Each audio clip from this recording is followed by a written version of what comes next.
Hi friends, இன்றைக்கி நம்ம சேனலில் ஒரு சூப்பரான இஃப்தார் ரெசிபி தான் நம்ம பார்க்க போகிறோம். இப்போ நோம்பு டைமாக இருக்கிறனால உங்களுக்கு இந்த இஃப்தார் ரெசிபி ரொம்ப யூஸ்ஃபுல்லாக இருக்கும். இன்றைக்கி வீடியோவில் சூப்பரான சிக்கன் கட்லெட் எப்படி செய்கிறதுன்னு நம்ம பார்க்கலாம் வாங்க. சிக்கன் கட்லெட் செய்கிறதுக்கு 1/4 கிலோ சிக்கனை மஞ்சத்தூள் போட்டு கழுவி வச்சுருக்கேன். இதை நம்ம வேக வைக்கணும்.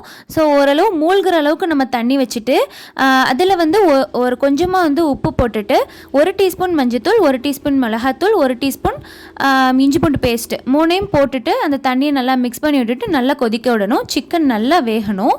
சிக்கன் வேகிறதுக்குள்ளே உருளைக்கிழங்கையும் பாயில் பண்ணிடுங்க. நான் 1/4 கிலோ சிக்கனுக்கு 2 உருளைக்கிழங்கை வேக போட்டிருக்கேன். இப்போ சிக்கன் நல்லா வெந்துருச்சு. நான் வச்சுருந்த தண்ணியே கரெக்டாக இருந்துச்சு. இப்போ இந்த வெந்த சிக்கன் எல்லாத்தையுமே நம்ம மிக்ஸி ஜாரில் போட்டு அரைச்சி எடுத்துக்கணும். நான் கொஞ்சம் நல்லாவே அரைச்சிட்டேன். இந்தளவு அரைக்க தேவையில்லை. லைட்டாக 1-2 பல்ஸ் பண்ணி எடுத்தால் மட்டுமே போதும்.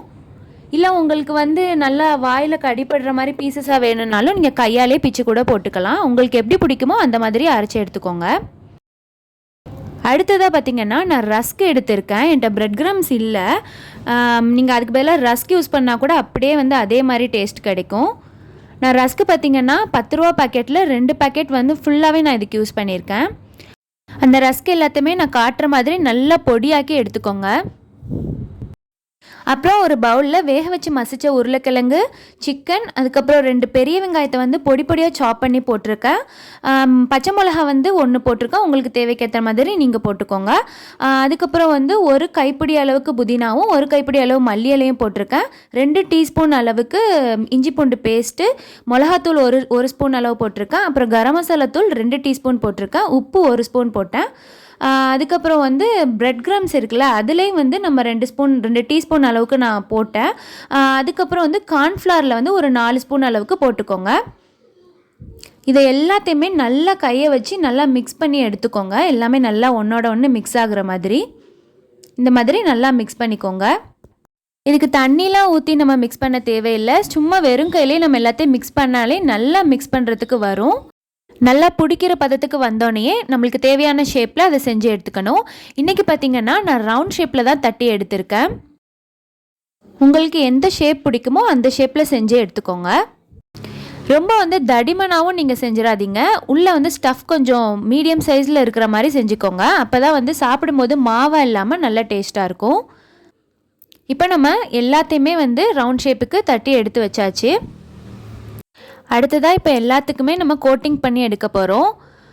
இன்றைக்கி பார்த்திங்கன்னா நான் 3 லேயரில் கோட்டிங் கொடுக்க போகிறேன்.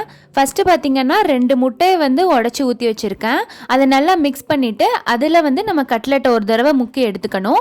அதுக்கப்புறம் கார்ன்ஃப்ளவரை தண்ணியில் கரைச்சி எடுத்து வச்சுருக்கேன் ஒரு பவுலில். அதில் ஒரு தடவை டிப் பண்ணி எடுத்துட்டு கடைசியாக நம்ம அரைச்சி வச்சுருந்தோம்ல அந்த ரஸ்க்கு தூள், அந்த பிரெட் கிரம்ஸில் நல்லா எல்லா பக்கம் படுற மாதிரி பெரட்டி எடுத்துக்கணும். இதே மாதிரியே நம்ம செஞ்சு வச்ச எல்லா ஸ்டஃப்புக்குமே கோட்டிங் கொடுத்து எடுத்து வச்சாச்சு.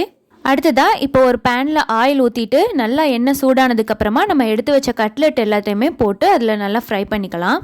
இதை மீடியம் ஃப்ளேமில் வச்சு ஃப்ரை பண்ணிக்கோங்க. அப்போ தான் உள்ளே எல்லாமே நல்லா வேகும். நல்லா டார்க் ப்ரௌன் கலரில் இந்த கலர் வரணும். அப்போ தான் உள்ளே உள்ள ஸ்டஃப் எல்லாமே நல்லா சாஃப்டாக வெந்திருக்கும், இல்லைனா மாவு மாதிரி இருக்கும். அதனால தான் சொல்கிறேன், நல்லா டார்க் ப்ரௌன் கலரில் வேகிற அளவுக்கு நீங்கள் பொரித்து எடுத்துக்கோங்க. நல்லா ஒன் சைடு வெந்ததுக்கப்புறமா இன்னொரு சைடு பரட்டி போட்டு நல்லா டார்க் ப்ரௌன் கலரில் வர அளவுக்கு நம்ம பொரிச்சுக்கணும்.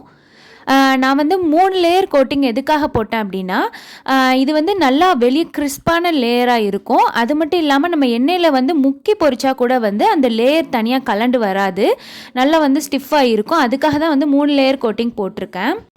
நான் கொஞ்சம் எண்ணெயில் தான் இப்போ பொரிச்சிருக்கேன். ஆனால் நீங்கள் முக்கி கூட பொரிக்கலாம், எந்த பிரச்சனையுமே இல்லை. லேயர் தனியாக கலராது. அந்த எண்ணெயில் பிரியாமல் அழகாக இதே மாதிரியே நம்ம எப்படி பொரிக்கிறோமோ அதே மாதிரியே இருக்கும். இது பொரியும் போதே பார்த்திங்கன்னா வீடு ஃபுல்லாக அவ்வளோ வாசனையாக இருக்கும். அந்த சிக்கன் போட்டிருக்கனால அந்த சிக்கனோட ஸ்மெல் அவ்வளோ சூப்பராக இருக்கும்.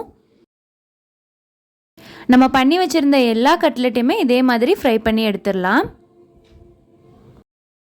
இப்போது எல்லா கட்லெட்டுமே நல்லா ஃப்ரை ஆகிருச்சு. ஸோ பிளேட்டுக்கு மாற்றிடலாம். அப்புறம் கடைசியாக இந்த 4 கட்லெட்டுக்கு மட்டும் நான் டபுள் கோட்டிங் கொடுத்துருக்கேன். ஏன்னா கொஞ்சம் முட்டையும் அப்புறம் பிரெட் கிரம்ஸ் இதெல்லாம் கொஞ்சம் மிஞ்சிருச்சு. அதை நான் டபுள் கோட்டிங்காக கொடுத்துட்டேன். ஆனால் உண்மையிலே இது எல்லாத்தையும் விடவும் ரொம்ப கிறிஸ்பியாக ரொம்ப சூப்பராக இருந்துச்சு. இப்போ சுட சுட சுவையான சிக்கன் கட்லெட் ரெடி ஆயிடுச்சு. டேஸ்ட்டு பார்த்திங்கன்னா அல்டிமேட்டாக இருந்துச்சு. அந்த சிக்கனோட ஸ்மெல் தான் இது. ஃபஸ்ட்டு நீங்கள் ஒரு பைட் நீங்கள் சாப்பிடும் போதே சிக்கனோட டேஸ்ட்டு தான் ஃபஸ்ட்டு வரும். ரொம்பவே டேஸ்ட்டாக இருந்துச்சு. கண்டிப்பாக இதை நீங்கள் உங்கள் வீட்டில் ட்ரை பண்ணி பாருங்கள். எனக்கு இந்த சிக்கன் கட்லெட் ரொம்ப பிடிச்சிருந்துச்சு. இது கூட வந்து நான் டொமேட்டோ சாஸ் வந்து வச்சு சாப்பிட்டேன். அது ரொம்ப டேஸ்டியாக இருந்துச்சு. இதோட நீங்கள் மயோனைஸ் வச்சு சாப்பிட்டாலும் கூட ரொம்பவே டேஸ்ட்டாக இருக்கும். ட்ரை பண்ணி பாருங்கள் மறக்காமல். இந்த வீடியோ உங்களுக்கு பிடிச்சிருந்தா லைக் பண்ணுங்கள், ஷேர் பண்ணுங்கள், கமெண்ட் பண்ணுங்கள் அண்ட் மறக்காமல் எங்களோட சேனலை சப்ஸ்கிரைப் பண்ணுங்கள். Thank you friends.